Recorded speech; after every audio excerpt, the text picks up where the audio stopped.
નમસ્કાર મિત્રો, અમારી ગુજ્જુ રસોઈ ચેનલને સબસ્ક્રાઇબ કરો અને નવા વિડીયો જોવા માટે બેલ બટન જરૂરથી દબાવજો અને વિડીયો પસંદ આવે તો લાઈક અને શેર કરવાનું ના ભૂલતા. નમસ્તે મિત્રો, આજે આપણે રવાના ગબ ગોટા બનાવીશું. તો રવાના ગબ ગોટામાં જોશે આપણને 1 કપ રવો લીધો છે, 1 ગ્લાસ છાશ. તો આપણે પહેલાં 1 કલાક માટે રવાને પલાળી દેશું. તો મેં એક બાઉલ લીધું છે, તેમાં રવો નાખી અને થોડીક છાશ નાખવી અને મિક્સ કરતું જવું.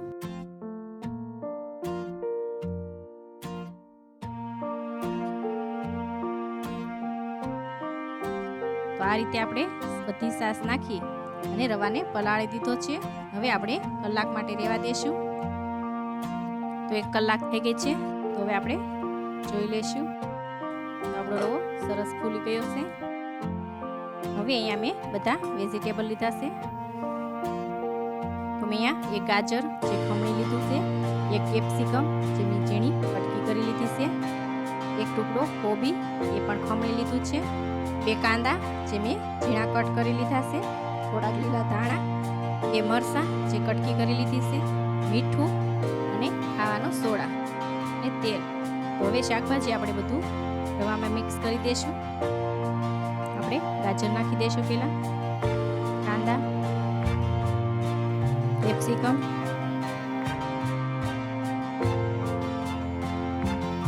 કોબી,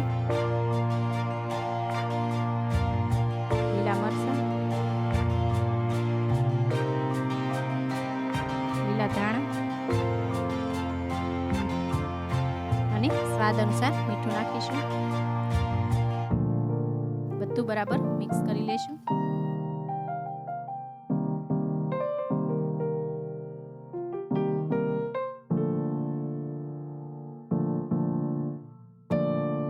આ રીતે બધું મિક્સ કરી લેવું.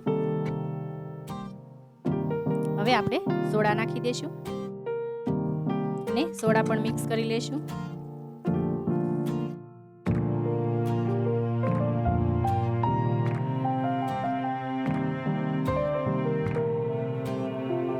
હવે આપણે ગેસે નોનસ્ટિક લોટી મૂકીશું.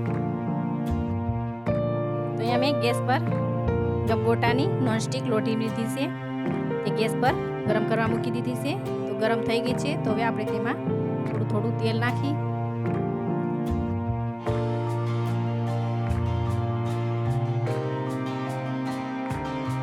હવે જે આપણે ખીરું તૈયાર કરેલું છે તે લોટીમાં નાખી દઈશું.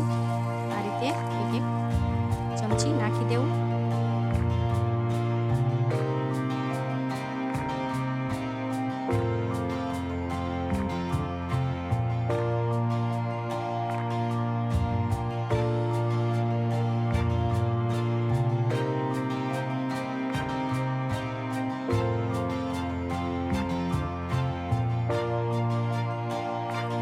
આ રીતે આપણે બધામાં નાખી દીધું છે. હવે આપણે ધીમા ગેસે ચડવા દઈશું.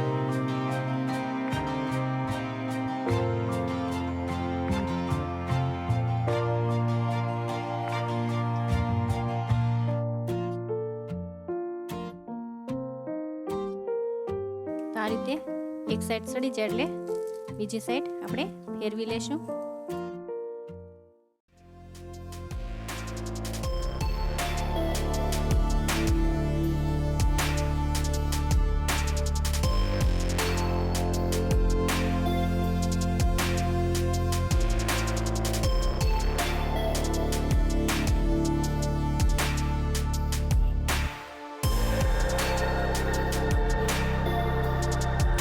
આ રીતે મેં બધા પલટાવી લીધા છે. હવે આને આપણે સડવા દઈશું.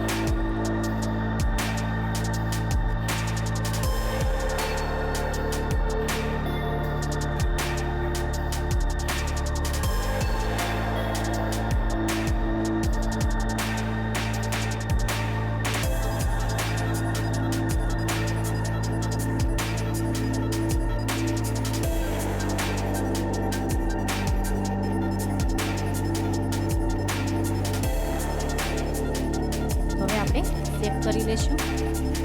નીચે પણ સળી ગયા છે.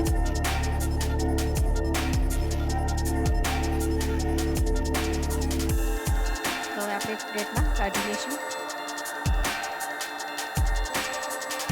તો આ જ રીતે આપણે બધા ગબગોટા બનાવી લઈશું અને ડીશમાં સર્વ કરીશું. તો મિત્રો તૈયાર છે આપણા રવાના ગબગોટા.